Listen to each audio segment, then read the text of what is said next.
ઉપલેટા સાઈબાબા મંદિરની બાજુમાં Shri Yadunandan education trust સંચાલિત શ્રી કેજી સોલંકી શાળામાં વર્ષે 2024 અને 25નું સાપ્તાહિક કાર્યક્રમ આયોજનમાં અમેરિકાથી પધારેલ નલીનાબેન ઉકાભાઈ સોલંકી અને ઉપલેટા નગરપાલિકાના પૂર્વ પ્રમુખ દાનભાઈ ચંદ્રવાડિયા, મનોજભાઈ સોલંકી, રમેશભાઈ પાનેરા અને ધર્ણાદભાઈ સુવા, અશોકભાઈ ચંદ્રવાડિયા તેમજ સ્કૂલનો સ્ટાફ ડોક્ટર ટોલિયાને તેમનું સ્વાગત કરવામાં આવ્યું। આ શાળા વતી નલિનીબેન અને રમેશભાઈને સન્માનપત્ર અને શાલ ઓઢાડી સન્માન કરવામાં આવ્યું હતું।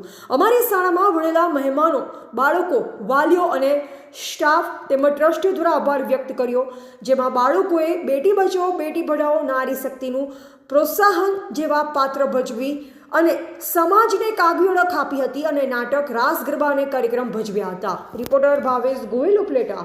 નામ કૃષ્ણાબેન, યદુનંદન એજ્યુકેશન ટ્રસ્ટ સંચાલિત શ્રીમતી કેજી સોલંકી પ્રાથમિક શાળામાં વર્ષ 2024-25ને અનુલક્ષીને જે વાર્ષિક કાર્યક્રમ યોજાયો તેમાં અમેરિકાથી પધારેલા નલિનીબેન ઉકાભાઈ સોલંકી, ઉપલેટા નગરપાલિકાના ભૂતપૂર્વ પ્રમુખ દાનભાઈ ચંદ્રવાડિયા, મનોજભાઈ સોલંકી, રમેશભાઈ પાનેરા, ડૉક્ટર પિયુષ ટોલિયા સાહેબ, ડૉક્ટર ઋષિ બિંદિયાબહેન ઉપસ્થિત રહ્યા। તેમનું ફૂલથી સ્વાગત કરવામાં આવ્યું।